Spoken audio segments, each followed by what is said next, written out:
नमस्कार दोस्तों, एसएसएम यानी श्री स्टॉक मार्केट चैनल में आपका बहुत बहुत स्वागत है। इस वीडियो में हम बात करेंगे doctor Agarwal health care IPO की। ये पेरेंट कंपनी है doctor Agarwal eye hospital company की, जो ऑलरेडी मार्केट में लिस्टेड है और उसका प्राइस अभी 6000 के आसपास चल रहा है। आईपीओ में इन्वेस्ट करने वाले सभी इन्वेस्टर काफी बेसब्री से इसका इंतजार कर रहे हैं। इस वीडियो में आईपीओ की सभी डिटेल्स को देखेंगे। शेयर होल्डर कोटा से रिलेटेड आपके जितने भी सवाल है वो क्लियर करेंगे और ये भी जानेंगे कि ये कंपनी लॉन्ग टर्म और लिस्टिंग गेन के लिए कैसी रह सकती है। मैं जानता हूं कि आपने इससे पहले भी इस आईपीओ से रिलेटेड बहुत सारे वीडियोस देखे होंगे और आगे भी देखेंगे, पर ये वीडियो देखने के बाद आपका इस आईपीओ से रिलेटेड सारा डाउट एकदम क्लियर हो जाएगा। अगर आप चैनल पे पहली बार आए हैं तो अभी सब्सक्राइब मत कीजिए, पहले पूरी वीडियो को देखिए और अगर आपको सब कुछ बिल्कुल क्लियरली समझ में आता हो तो सब्सक्राइब कर लीजिएगा। सबसे पहले कंपनी के बिजनेस की बात करें तो आपने अभी तक तो जान ही लिया होगा ये कंपनी क्या बिजनेस करती है। कंपनी आई केयर, आंखों से रिलेटेड जो भी प्रॉब्लम्स होती है उनके सॉल्यूशन प्रोवाइड करने का ये काम कंपनी करती है। अगर किसी को मोतिया वगैरह हो गया उससे रिलेटेड, या फिर अगर आंखों में आपको गॉगल्स चश्मे की जरूरत है, ये सारी चीजों का सॉल्यूशंस कंपनी ये प्रोवाइड करके देती है। सर्जिकल ट्रीटमेंट और नॉन सर्जिकल ट्रीटमेंट, सारे ही ट्रीटमेंट ये कंपनी प्रोवाइड करती है। आंखों में लेंस वगैरह से लेके आंखों से रिलेटेड जितनी भी दवाएं होती है ये सब भी ये कंपनी बनाती है। तो आंखों से रिलेटेड कुछ भी प्रॉब्लम आई तो इस कंपनी का हमें मेनली नाम देखने को मिल जाता है, जिनके पास सारे सॉल्यूशंस मिल जाते हैं। इनका दबदबा हमें इस बात से पता चल जाता है कि फाइनेंशियल ईयर 2024 के हिसाब से इंडिया के आई केयर सेक्टर में ये 25% का मार्केट शेयर रखते हैं, यानी 1/4 मार्केट शेयर ये इस कंपनी ने कैप्चर करके रखा है। और 31 मार्च 2024 के हिसाब से बात करें तो इस कंपनी के पास टोटल 180 फैसिलिटीज देखने को मिल जाती है और इनके पास 667 डॉक्टर्स की टीम है। 30 सितंबर 2024 के हिसाब से बात करें तो इस कंपनी के टोटल 193 फैसिलिटीज देखने को मिल रही है, जिसमें से 117 जो इनके फैसिलिटीज है वो मेट्रो और नॉन मेट्रो सिटी में फैले हुए हैं, जो कि इंडिया में टोटल 14 राज्यों में फैले हुए हैं और 4 यूनियन टेरिटरी में भी इनके फैसिलिटीज है। इसके अलावा विदेश में बात करें तो इस कंपनी की अफ्रीका की टोटल 9 कंट्रीज में 16 फैसिलिटीज देखने को मिल जाती है। तो इंटरनेशनल मार्केट में ये अभी ग्रो कर रहे हैं। अब बात कर लेते हैं आईपीओ के इंपॉर्टेंट डिटेल्स की। तो ये आईपीओ एक 3027 करोड़ का बड़ा आईपीओ होने वाला है, जिसमें सिर्फ 300 करोड़ का फ्रेश इशू है, ये पैसा कंपनी के पास जाएगा और बाकी का 2727 करोड़ यहाँ पर ऑफर फॉर सेल है, यानी इसमें प्रमोटर अपना स्टेक बेच रहे हैं। यहाँ पर फ्रेश इशू का पार्ट हमें सिर्फ 10% और 90% ओएफएस देखने को मिल रहा है। यह आईपीओ 29 जनवरी से 31 जनवरी तक खुलने वाला है और इस शेयर की फेस वैल्यू ₹1 की होने वाली है। और इसके प्राइस बैंड की बात करें तो 382 से 402, 382 से 402 रुपए का इसका प्राइस बैंड देखने को मिल रहा है। याद रखिए, अप्लाई करते टाइम आपको जो है अपर प्राइस बैंड यानी कट ऑफ प्राइस को ही सेलेक्ट करना होता है। इसका एक लॉट 35 शेयर्स का है। 31 जनवरी को आईपीओ बंद होने के बाद इसका अलॉटमेंट 3 फरवरी को देखने को मिल जाएगा। अगर आपको अलॉटमेंट नहीं मिला है तो 4 तारीख को पैसा रिफंड हो जाएगा और इसकी लिस्टिंग होते हुए दिख जाएगी 5 फरवरी को। अगर आप रिटेल कैटेगरी में इस आईपीओ में अप्लाई करना चाहते हैं तो एक लॉट में 35 शेयर्स के लिए कर सकते हैं, 14,070 का अमाउंट चाहिए। स्मॉल एचएनआई कैटेगरी में 15 लॉट्स के लिए कर सकते हैं, 525 शेयर्स के लिए 2,11,050 का अमाउंट चाहिए। और बिग एचएनआई में 2,520 क्वांटिटी के लिए अप्लाई कर सकते हैं, 10,13,040 का अमाउंट चाहिए। अब अगर इस आईपीओ में रिजर्वेशन की बात करें तो रिटेल कैटेगरी के लिए 35% का रिजर्वेशन रखा गया है, एचएनआई कैटेगरी में 15% का रिजर्वेशन रखा गया है, क्यूआईबी के लिए 50% का यहाँ पर रिजर्वेशन रखा गया है और एम्प्लॉय के लिए इस आईपीओ में 0.5% का रिजर्वेशन रखा गया है। इसके अलावा जो इसके शेयर होल्डर है उसके लिए इस आईपीओ में सिर्फ 1.5% का ही रिजर्वेशन रखा गया है। आई होप आपने इसकी जो सब्सिडरी कंपनी है यानी doctor Agarwal health eye health hospital, इसका एक शेयर जरूर बाई करके रखा होगा, जिससे आप शेयर होल्डर कोटा में भी इसमें अप्लाई कर पाएंगे। अगर नहीं बाई किया है तो कोई दिक्कत नहीं है, आपके लिए जो है नॉर्मली जैसा आईपीओ रहता है उन कैटेगरी में आप अप्लाई कर सकते हैं, रिटेल, एचएनआई। और हम आगे भी देखेंगे कि अगर आपके पास इसका एक भी शेयर है, शेयर होल्डर कोटा में आप किस तरह से इस आईपीओ में मैक्सिमम बेनिफिट उठा सकते हैं। और अगर की जो सब्सिडरी कंपनी है उसका शेयर नहीं बाई किया है और आप अभी बाई करना चाहते हैं तो आप कोई फायदा नहीं है। देखिए, 23 तारीख को इस कंपनी ने अपना आरएचपी फिल कर दिया है, तो जिन्होंने भी 22 तारीख को इसमें बाई किया होगा, यानी 23 तारीख के रिकॉर्ड डेट के हिसाब से जिसके पास ये शेयर होंगे वो इस शेयर होल्डर कोटा में एलिजिबल होंगे। और अब अगर आप 27 तारीख यानी मंडे को इसका शेयर बेच भी देते हैं तो भी आप शेयर होल्डर कोटा में एलिजिबल रहेंगे, क्योंकि रिकॉर्ड डेट 23 जनवरी को आपके पास इसका शेयर था, तो आप इसके शेयर होल्डर में अप्लाई कर पाएंगे। अगर आपका रिकॉर्ड डेट से रिलेटेड कुछ क्वेश्चन है तो उसे आप कमेंट सेक्शन में जरूर पूछिए। अगर आपने इसकी सब्सिडरी का शेयर बाय किया है यानी डॉक्टर अग्रवाल आई हॉस्पिटल का, तो क्या आप उसमें प्रॉफिट में है या लॉस में है, वो कमेंट करके जरूर बताइए। अब बात कर लेते हैं कंपनी के फाइनेंशियल्स की। तो इसके फाइनेंशियल्स में हमें बहुत ही जोरदार ग्रोथ देखने को मिल रहा है। फाइनेंशियल ईयर 2022 से 2024 तक कंपनी का रेवेन्यू डबल होते हुए दिख गया है। 2022 में जहां इस कंपनी का रेवेन्यू सिर्फ 700 करोड़ के अराउंड था और कंपनी का प्रॉफिट 38 करोड़ था, वो 2023 में 35% की ईयर ऑन ग्रोथ के साथ 1017 करोड़ रुपए हो गया और कंपनी का प्रॉफिट डबल से भी ज्यादा होते हुए दिखा। 94 करोड़ प्रॉफिट कंपनी ने 2023 में रिपोर्ट किया। और बात करें 2024 की, तो कंपनी ने 2023 के हिसाब से 30% का ग्रोथ दिखाया रेवेन्यू में और कंपनी का प्रॉफिट थोड़ा सा डिक्लाइन होते हुए 83 करोड़ पे दिखा। यानी सिर्फ 2 साल के अंदर ही 2022 से 2024 में इस कंपनी का रेवेन्यू जो है डबल हो गया है और कंपनी का प्रॉफिट भी 2 गुना से ज्यादा हो चुका है। फाइनेंशियल ईयर 2025 की बात करें तो इस साल सिर्फ 6 महीने का डेटा अवेलेबल है। 6 महीने के डेटा के हिसाब से कंपनी ने 820 करोड़ का रेवेन्यू जनरेट कर लिया है और इस साल कंपनी ने 6 महीने में 29 करोड़ जितना प्रॉफिट जनरेट किया है। तो अगर यही एवरेज मेंटेन रहती है तो और 6 महीने में कंपनी अराउंड पहुंच सकती है 1600 से 1700 करोड़ रेवेन्यू पे। और इस कंपनी के बिजनेस में मार्जिन की बात करें तो इसके मार्जिन हमें थोड़े से अनस्टेबल नजर आ रहे हैं। 2022 में कंपनी 5.40 के मार्जिन पे ऑपरेट करती थी, 2023 पे 9% का मार्जिन था, 2024 में फिर से मार्जिन 6% हो गया। तो रेवेन्यू तो बहुत ही अच्छे से बढ़ रही है पर इस कंपनी के मार्जिन थोड़े से ऊपर नीचे दिख रहे हैं। कंपनी के ऊपर कर्जा की बात करें तो इस कंपनी पे 373 करोड़ का कर्जा देखने को मिल रहा है। इस आईपीओ से कंपनी जो भी पैसा जुटा रही है उसमें से कुछ पार्ट अपने कर्जे को कम करने के लिए भी करने वाली है, उसे भी हम आगे देखेंगे। और साथ ही साथ कंपनी के पास 1500 करोड़ के बहुत ही अच्छे रिजर्व देखने को मिल रहे हैं और इसी प्राइस के हिसाब से कंपनी का टोटल मार्केट कैपिटलाइजेशन 12,700 करोड़ रुपए के अराउंड होगा। अगर यहाँ तक आपको सभी जानकारी क्लियरली समझ में आई है तो वीडियो को लाइक जरूर कर दीजिए।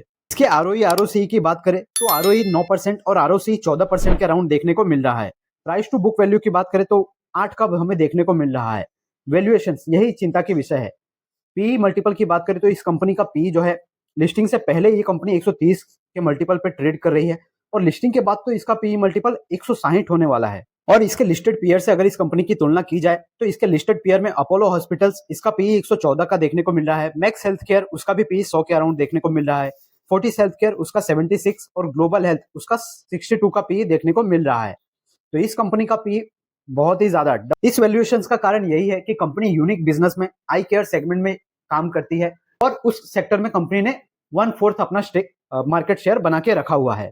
तो आगे के बिजनेस को देखते हुए कंपनी इतना हाई पी डिमांड कर रही है। कंपनी इस आईपीओ से जो भी पैसा जुटा रही है उसमें से 195 करोड़ कंपनी अपने कर्जे को कम करने के लिए करने वाली है। इसके अलावा बाकी का जो अमाउंट बचेगा वो जनरल कॉर्पोरेट पर्पस बिजनेस चलाने के लिए और कुछ नई नई कंपनियों को एक्वायर करने के लिए यानी इनऑर्गेनिक एक्विजिशन करने के लिए कंपनी रखेगी। अभी इस कंपनी का डेब्ट टू इक्विटी रेशियो 0.61 देखने को मिल रहा है। हमने देखा कि कैसे इस कंपनी पे अभी 370 करोड़ के अराउंड कर्जा है और जिसमें से 195 करोड़ से ये कंपनी पे कर देगी तो लगभग अराउंड 180 से 190 करोड़ कर्जा इस कंपनी पर रह जाएगा। तो डेब्ट टू इक्विटी रेशियो भी हमें 0.5 से नीचे आता हुआ दिख जाएगा, तो ये भी बहुत अच्छी बात रहेगी। इस आईपीओ में अगर बात करें तो रिटेल कैटेगरी के अंदर 7,26,000 के अराउंड लोगों को इसका अलॉटमेंट मिलने वाला है। स्मॉल एचएनआई कैटेगरी में 6,900 के करीब लोगों को इसका अलॉटमेंट मिलेगा और बिग एचएनआई कैटेगरी में 13,800 के करीब लोगों को इसका अलॉटमेंट मिलने वाला है। खासा अलॉटमेंट इस आईपीओ में रिटेल कैटेगरी को मिलने वाला है। सबसे इंपॉर्टेंट चीज की बात कर लेते हैं जीएमपी। तो अभी जीएमपी इस आईपीओ का मार्केट के कारण बहुत ही ज्यादा ऊंचा नीचा होते हुए दिख रहा है। जब ये ओपन हुआ था तो करीब 20% का इसका जीएमपी शो कर रहा था, पर अभी 24 जनवरी शाम को 7 बजे के हिसाब से जीएमपी में क्रैश देखने को मिल रहा है। अभी इसकी सिर्फ 13% की ग्रे मार्केट प्रीमियम चल रही है। इस हिसाब से बात करें तो रिटेल कैटेगरी में आपको यहाँ पर 1400 रुपए का प्रॉफिट हो सकता है और स्मॉल एचएनआई कैटेगरी में आपको यहाँ पर 20 से 25,000 का प्रॉफिट इस ग्रे मार्केट प्रीमियम के हिसाब से हो सकता है। पर आप भी जानते हैं कि ग्रे मार्केट प्रीमियम पूरी तरह से सही नहीं होता है, ये चेंज होता रहता है और ये आईपीओ तो अभी 29 जनवरी को खुलेगा, तो इसके ग्रे मार्केट प्रीमियम में बिल्कुल हलचल होते हुए दिखेगी। आप निश्चिंत रहिए, अगर इसके ग्रे मार्केट प्रीमियम में कुछ भी हलचल होती है तो सबसे पहले हम आपको अपने टेलीग्राम चैनल पे अपडेट जरूर कर देंगे, तो उसे आप ज्वाइन करके जरूर रख लीजिए। लिंक आपको डिस्क्रिप्शन में और चैनल के अबाउट सेक्शन में भी मिल जाएगा। आपको क्या लगता है, इतने गिरते हुए मार्केट में अपना ये आईपीओ लेकर आए हैं तो क्या ये सही चीज है? आप क्या सोचते हैं वो कमेंट करके जरूर बताइए। पता हूं कि ये वीडियो लंबा हो रहा है पर थोड़ा सा आप पेशेंस बना के रखिए क्योंकि अभी बहुत ही ज्यादा इंपॉर्टेंट चीज हम डिस्कस करने वाले हैं। इस आईपीओ में हम किस तरह से मैक्सिमम प्रॉफिट उठा सके अगर हमने इसका जो भी शेयर होल्डर कोटा में अप्लाई करना है तो ये आपको सिर्फ एक्सक्लूसिव हमारे चैनल पर देखने को मिल रहा है। इससे पहले आपको किसी ने भी इतनी सिंपल तरीके से नहीं समझाया होगा। देखिए, सबसे फर्स्ट नंबर कि अगर आपके पास इसकी जो सब्सिडरी कंपनी थी आई हॉस्पिटल वाली, अगर आपने उसका शेयर बाय नहीं किया तो आप इसको बिल्कुल नॉर्मल आईपीओ के जैसा ट्रीट कर सकते हैं। आपके लिए ये नॉर्मल आईपीओ जैसा ही है। अब बात कर लेते हैं उनकी जिन्होंने आई हॉस्पिटल वाला शेयर जो इसमें शेयर होल्डर कोटा में अप्लाई करना चाहते हैं, तो वो मैक्सिमम बेनिफिट उठाने के लिए सबसे पहले तो वो जिस कैटेगरी में अप्लाई करते हैं नॉर्मल, वो अप्लाई कर सकते हैं।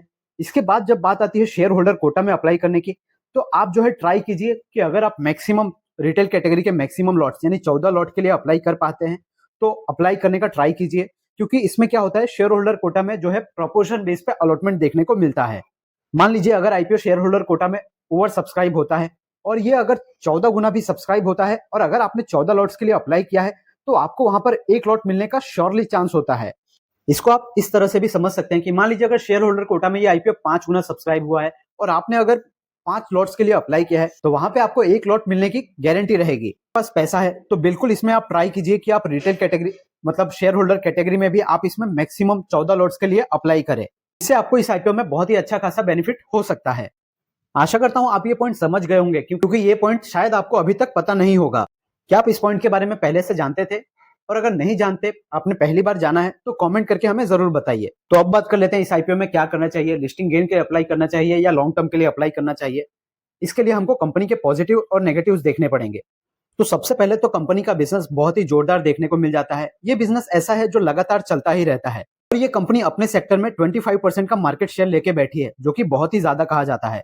दूसरी पॉजिटिव है इस कंपनी के फाइनेंशियल्स, इसके रेवेन्यू और प्रॉफिट हमें लगातार बढ़ते हुए दिख रहे हैं और इस कंपनी के ऊपर कर्जा इस आईपीओ के बाद बहुत ही कम रह जाएगा। उसके सामने कंपनी के पास रिजर्व्स काफी अच्छे हैं, तो फ्यूचर में ये कंपनी दूसरी कंपनियों को एक्वायर भी कर सकती है।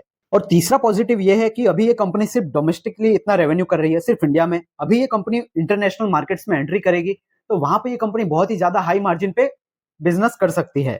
तो फ्यूचर में इस कंपनी के अंदर बहुत ही अच्छी ग्रोथ देखने को हमें मिल सकती है। नेगेटिव्स की बात करें तो ये आईपीओ 90% ऑफर फॉर सेल है, यानी यहाँ पर प्रमोटर अपना स्टेक बेच के जा रहे हैं। अगर ये और फ्रेश इशू का पार्ट सिर्फ 300 करोड़, काफी कम देखने को मिल रहा है। दूसरा जो नेगेटिव है वो काफी बड़ा नेगेटिव है, इस कंपनी का वैल्यूएशन। इसका पी रेशियो हमें 160 का पी रेशियो देखने को मिल रहा है, जो कि अपने सेक्टर की कंपनियों से काफी ज्यादा महंगा है। पर अक्सर देखा गया है कि जो अपने सेक्टर में लीडर कंपनियां होती है वो हमेशा से ही हाई पी मल्टीपल पे ट्रेड करती है। एग्जाम्पल के तौर पर डीमार्ट, डिक्सन वगैरह। मैं इस कंपनी को 10 में से 6 नंबर दूंगा। आप इस कंपनी को कितना रेट करेंगे 10 में से, वो कमेंट जरूर कीजिए। तो लॉन्ग टर्म के लिए तो इस कंपनी में हमें कोई भी ज्यादा खास चिंता देखने को नहीं मिल रही है। ग्रोथ के पोटेंशियल हमें इस कंपनी में ज्यादा देखने को मिल रहे हैं नेगेटिव से। और अब बात कर लेते हैं उनके लिए जो सिर्फ लिस्टिंग गेन के लिए इसमें अप्लाई करना चाहते हैं। तो देखिए अभी आईपीओ 29 जनवरी को ओपन होने वाला है, तो इसकी क्या ग्रे मार्केट प्रीमियम वगैरह रहती है, किस तरह से इस आईपीओ को सब्सक्रिप्शन मिल रहा है, उसको देखते हुए आप इस आईपीओ में सेकंड या थर्ड डे पे अपना डिसीजन बना सकते हैं। मुझे पर्सनली ये कंपनी लॉन्ग टर्म और लिस्टिंग गेन के लिए अच्छा लग रहा है, पर इसमें मैं अपना डिसीजन थर्ड डे पे लूंगा। आप इस आईपीओ में किस तरह से अप्लाई करेंगे, कौन सी कैटेगरी में अप्लाई करेंगे, वो कमेंट करके जरूर बता दीजिए। लॉन्ग टर्म के लिए अप्लाई कर रहे हैं या सिर्फ लिस्टिंग गेन के लिए, वो भी हमें कमेंट करके जरूर बताइए। आशा करता हूं कि ये वीडियो देखने के बाद अब इस आईपीओ से रिलेटेड कोई भी क्वेश्चन नहीं होगा, और अगर आपका फिर भी कोई डाउट है तो उसे कमेंट सेक्शन में जरूर पूछिए, हम सबसे पहले वो सॉल्व करेंगे।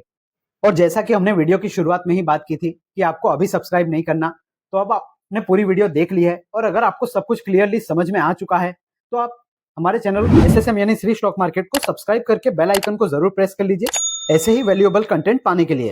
और आप हमारे फ्री टेलीग्राम चैनल को भी जरूर ज्वाइन करके रख लीजिए। वहां पे ग्रे मार्केट प्रीमियम का लेटेस्ट अपडेट, आईपीओ का लेटेस्ट अपडेट और किसी भी स्टॉक से जुड़ी हुई ऐसी न्यूज जो स्टॉक्स को इम्पैक्ट कर सकती है, वो हम सबसे पहले शेयर करते हैं, जो आपके बहुत काम की हो सकती है।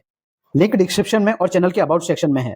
और मैं आपसे रिक्वेस्ट करना चाहूंगा कि अगर आपको सभी जानकारी क्लियरली समझ में आई तो वीडियो को लाइक करके हमें एनकरेज जरूर कीजिए, इससे हमें बहुत मोटिवेशन मिलता है।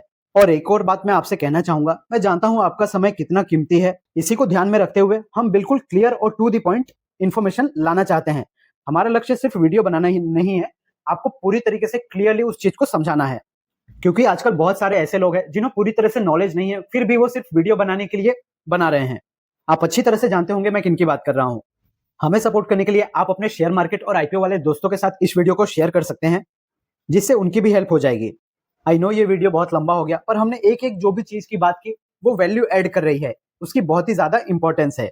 चलिए मिलता हूं मैं आपको नेक्स्ट वीडियो में, तब तक के लिए याद रखिए, the more you learn the more you earn. Thank you.